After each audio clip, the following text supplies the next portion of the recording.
We've put together an easy-to-follow itinerary for a perfect day in Rome. See the top sights, eat the best food, and get the most out of this historic city as possible in only 24 hours. And off the train in Termini Station, officially in Rome! If you can't tell by the enthusiasm, this was absolutely one of the most exciting places that I've ever visited and looked forward to in the world. Good morning. It's early. All right, off we go. There seems to be a million different things to do in Rome, so I'm gonna start heading in one direction and pile up as many as we can. During the course of this 24 hours, we will pile up exactly 11 of those things. So let's go ahead and do that. We're gonna start with the immensely imposing and impressive Altar della Pace, also known as the Vittoriano or the Victor Emmanuel II National Monument. It was constructed to celebrate the unification of Italy under its first king, Victor Emmanuel II. The thing about these impressive buildings too is you're gonna get your steps in. It's quite a hike up to the top, but worth it.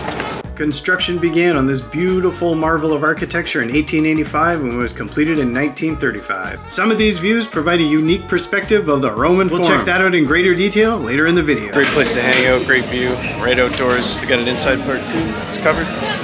Double espresso, doppio. I got up way too early today to not be having one of these, baby. Oh, dang, that's strong. There are tickets there to head in the lift.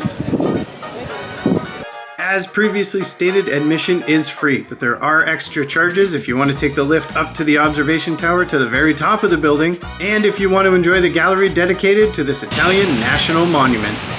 Bang for your buck. I mean, Rome's off to a hot start.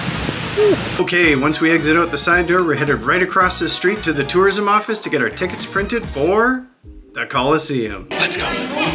They only accept printed tickets at the Colosseum, so if you haven't done it ahead of time, this is the place to get it printed. Alright, we got those hot tickets in hand, so let's head down to the Colosseum. But on the way, we'll stop off at a few historical sites. First on the list, the Capitolone Hill. As we walk up the stairs, we're greeted by a massive building directly in front of us, the Palazzo della Senatorio, which today serves as Rome's City Hall.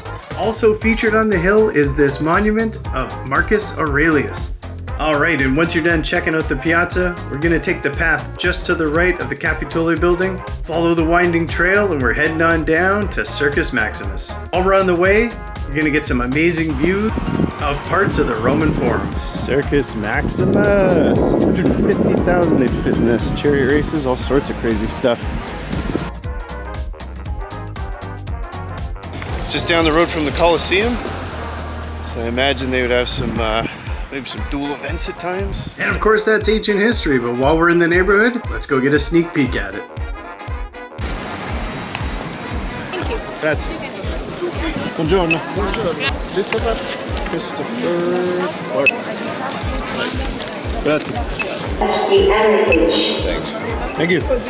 Okay, now that we've survived the gauntlet of ticket and ID checks, we head through security and we're free to roam inside the Colosseum. First thing we'll do is head upstairs and check out the gallery. Amazing and historic pieces are found here, but once we've gotten through, let's head on out and see the main event. Every view in this place is incredible. I wish they designed some modern stadiums like this. It seems like there were no bad seats in this house.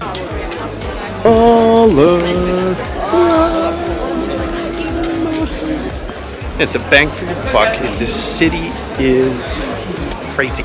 Start the car.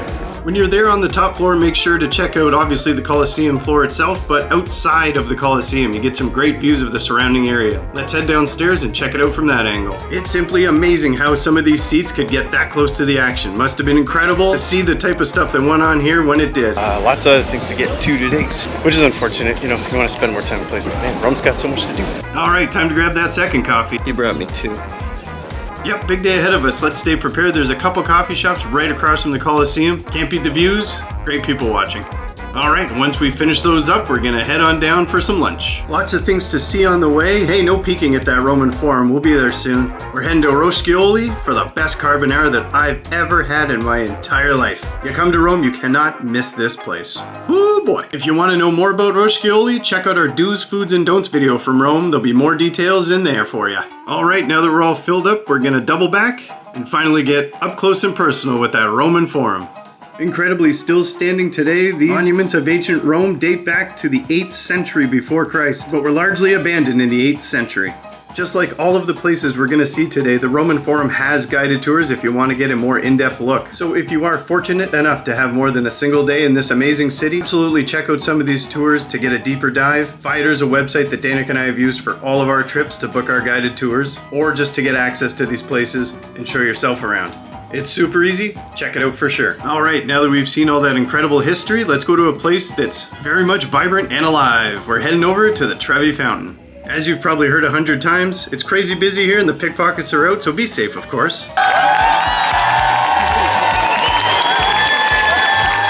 Enter from the sides. Here's the easy way in. Right down these steps, nice and easy. And also take some time to throw a couple bucks in there for good luck.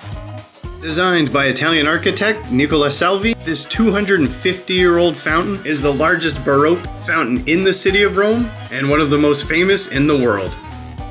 Yep, the Trevi Fountain's quite an incredible scene. Let's head to another one, the Spanish Steps. Take a look up to get some great views from the bottom at the Piazza di Spagna, and we'll climb up all 135 steps to reach the Trinità del Monte Church at the top. And of course, enjoy some incredible views from up there. This incredible Italian landmark dates back to 1725. Fantastic place to hang out and do some people watching. Alright, now that we've gotten our steps in, it's time to head over to Piazza Navona. Take a look around at this stunning piazza. It features Baroque masterpieces by Bernini and Borromini. It also reaches back into history as it was built on the perimeter of the ancient Domitian Stadium. The highlights, of course, are the two fountains. Take your time to appreciate the Fontana di Quattro Fluini and the Fontana del Moro. As so many other places in this amazing city, it's a great people watching area. Grab a gelato if it suits your fancy, sit down, take a little watch. And once you've gotten your fill of this amazing piazza, it's dinner time. We're heading to a porcetteria named La Renascita. This generation's old porchetta shop has some of the best sandwiches in all of Rome, and you truly cannot beat the price. 10 euros for the sandwich and a beer. That's a sweet deal. The location is in kind of a tight little alleyway. This place is amazing. There are tons of bars and restaurants in the neighborhood. Great vibe. Sit outside, do some people watching, as per usual. And once you're done that incredible sandwich just down the road, we have to do like the Romans do, or what you should do in any Italian city. Let's grab some gelato. Okay, let's enjoy that treat on the way to one of the most iconic landmarks in all of the world, the Pantheon. So let's take a seat by the obelisk that faces this incredible engineering wonder and architectural marvel. Yeah, not bad. There's a nice fountain across from it. Place to chill, have a snack, and enjoy the view of this one-of-a-kind Roman temple, which was built by Emperor Trajan Hadrian in the year 100 AD. Alright, one last stop and we're about a block away from our hotel, Hostanum Palace, the Lago di Torre, Argentina. So let's relax and enjoy the views at our last stop of our perfect day of this ancient Roman sanctuary that dates back to the 4th century BC. Amazing. I believe it was the Ice Cube that said it best. I gotta say it was a good day. So how much did this incredible day cost? There it is. You can point to that number and it is a lot cheaper, I can tell you, than other places around the world that we've been. Check out those other videos. But this one was at least $200 cheaper. Bang for your buck, Rome's where it's at. Well, there it is. I hope you follow along and enjoy it as much as I did. And if so, don't forget to check out our other videos from Rome. We have our daily vlogs, our top 10 list, our do's, foods, and don'ts, and a full-on walking tour to complete your tour of our one-stop travel shop for Rome, Italy.